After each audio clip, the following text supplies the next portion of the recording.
Hi,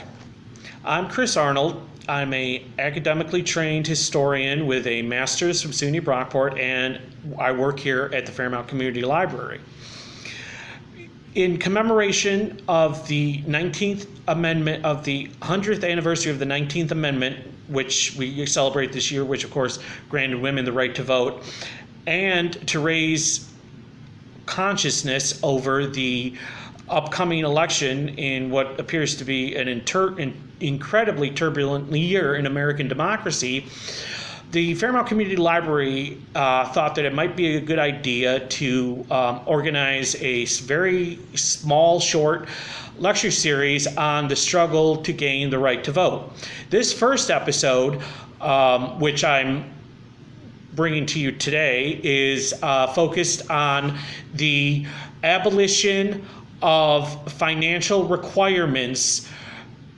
for the right to vote, which by 1850 granted the majority of white adult men the power of the vote regardless of both their ownership of property and whether or not they paid taxes. In upcoming discussions, I will be looking at the struggle during the Civil War and after, all the way up until the 1960s, on the struggle to abolish any racial qualifications for the vote in American history. And finally, we'll be looking at the struggle to abolish gender and sex requirements, thus gaining women the right to vote, which occurred through the 19th Amendment 100 years ago. So, to begin with, America at its birth year, 1776, really, I don't think, and I argue strongly, could not be considered a democracy. A democracy, in my view, among various other elements, needs to have some kind of institutional way in which the majority of the citizens have a say in either the making of the laws or have a say in choosing who will make the laws, which is, of course, the representative democracy that we have today. In 1776, in most colonies, there was some degree of the need for property ownership if you were allowed to vote, because the thought at the time, which was kind of a carryover from the political writings in Great Britain, which some historians refer to as republicanism, that only those with property had the ability to see above their own individual needs and vote for the common good, that somehow property disciplined you in making you a strong and virtuous leader who would protect justice and liberty. So, this being said, we see in 1774 and then 1775 with the First and Second Continental Congresses that the makeup of these bodies tended to be towards the elite end of the body politic of each particular colony. For example, in New York, you had someone like Robert Livingston, who served on the committee to write the Declaration of Independence, but was also the son of a Hudson River aristocracy. The Livingstons owned over 1 million acres granted to them by the British Crown in the Hudson Valley over the previous 100 years before 1776. In Maryland, you have Charles Carroll, who, although a Catholic, was by many accounts the richest man in colonial America. And in the colony of Virginia, you have George Washington, who was most likely the second richest man in the North American colonies. And from Boston, New England, you had someone like John Hancock, who was one of the leading merchants of New England and one of the most elite gentry tied to commercial pursuits in the Massachusetts Bay Colony. So what we're looking at in terms of the Continental Congress and the men who kind of felt that the British Parliament was endangering their property and their quote liberty tended to be the elite of the American colonies. Now, one way in which they needed to kind of get people motivated for, to take their side in this struggle was to form alliances with some of the more, they didn't really use the term middle classes, but middling classes, like farmers, mechanics, shopkeepers, kind of what we would consider middle class to the upper reaches of the working class. And to do that, and they felt that they needed this power they needed an alliance with these forces who would be out in the streets to solidify this, united front against Great Britain. So they were very happy to bring in people like, for instance, the English radical Tom Paine, among others, but were very, very unsure about giving them any kind of political power. We see this in the case that by the end of the war, property was still a fundamental blockage to non-property owners gaining the right to vote. It was very, very difficult following the revolution, except for certain states like Pennsylvania, which all you had to do was pay taxes, and Vermont, which actually was the only colony and new state that had no property or other financial requirement for the right to vote. So the property requirement was still strong after the revolution, but there was growing unrest because these individuals had fought for their rights, and yet they weren't able to fully protect. These adult white males were soldiers. They had sacrificed, and they weren't allowed to participate in making the new laws that would govern them. There was a lot of agitation after the revolution, which concerned, again, the elite, the colonial elites, who were now the elites of the new United States. So they, again, just like they did in the Continental Congress, the elites of various colonies, especially after the Daniel Shays revolt in Western Massachusetts, in which a farmer was upset about the taxes that he was having to pay without having that much of a say in the writing of the tax laws. This really concerned the revolutionaries who believed in no taxation without representation if you were an elite, but not so much if you were a middling, struggling farmer. So people like, again, the Adams cousins, John Adams, Sam Adams, George Washington, James Madison, felt the need that there needed to be some stronger institutional power than just the states, so that the state assemblies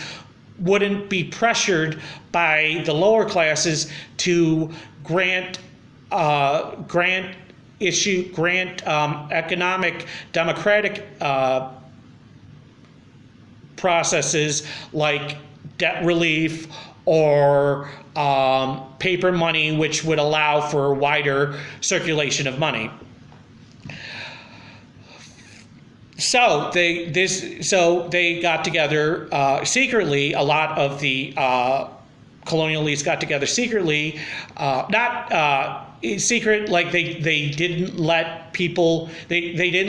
in on their discussions. People knew that there was a convention in Philadelphia to discuss renewing the Articles of Confederation, which were at the time were the law of the land in the United States. This convention, ran by elites, created a constitution where specifically,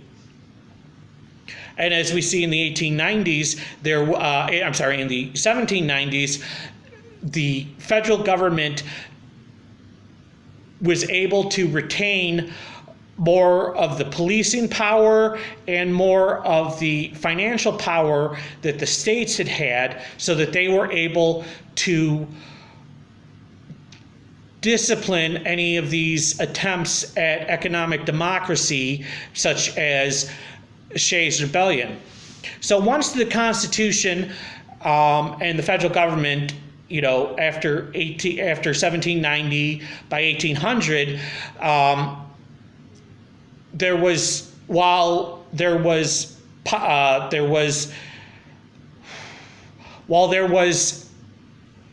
still a movement for democratic reform. The federal government had kind of quashed really strong militant economic reforms, so that the rights, for instance, of contract and property would remain sacrosanct in American society. So then, by 1800, you begin to see less of a stress on property ownership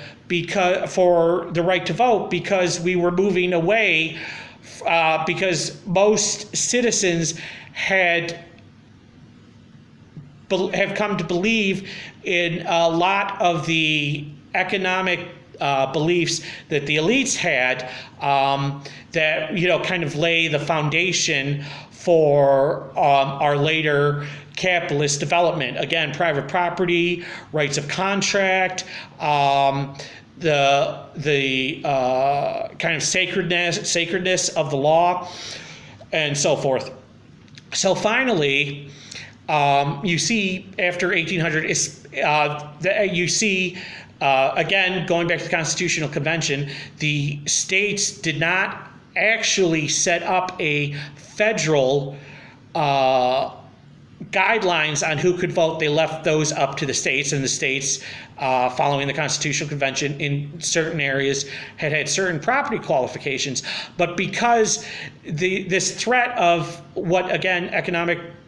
radical economic democracy, economic populism, there are various terms for it, was kind of quashed by the convention and then by the force of the federal government in the 1790s, you had a movement towards greater expansion of the right to vote for most people. This continued, especially because the Western as Western territories became states and there was a need for settlement, you saw more and more states offering less and less qualifications for adult white men again to vote, and so you had this need for growth, that this property qualification, especially since the economic foundations of the country seemed secure, and that almost all of those people voting believed that they believed in these economic foundations and institutions, such as, again, contract law, the sacredness of the right of property, the sacredness of the law itself to govern market relations, that you finally had this movement towards expansion of voting rights because they weren't really seen as a threat to various economic interests. This so by the 1850s, in all of the states then present in the Union, there were almost no property requirements for adult white men in the United States. There were no financial considerations that this could change, but as of by 1850, most adult white men had the ability to cast a vote in state and federal elections. This led to what some historians have called the Heron vote democracy, in which only adult white men could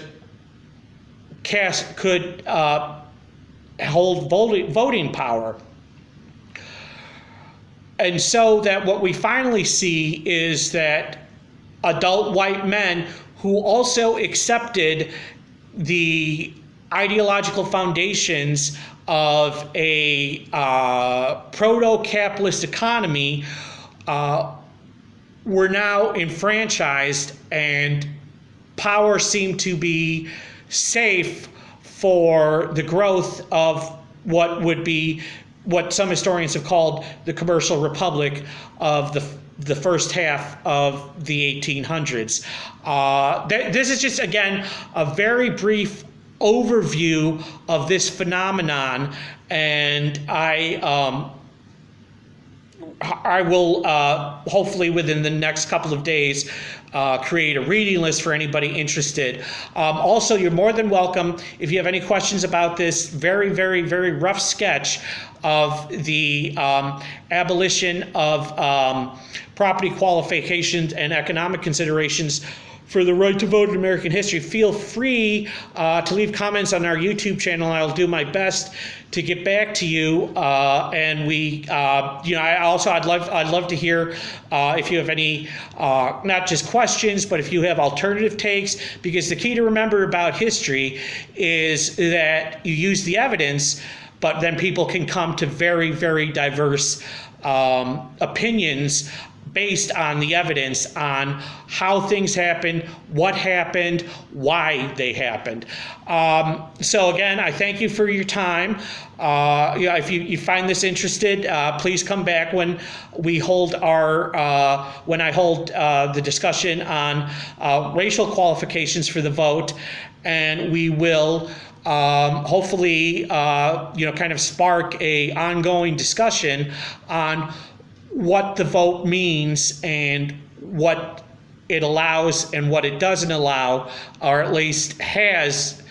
and hasn't allowed in American history. Again, feel free to leave any comments on the YouTube page, and I will get back to you. And again, I'm going to try to create a very small bibliography of the sources I used, and feel free to discuss those too. Thank you for your time, and have a great day. Bye.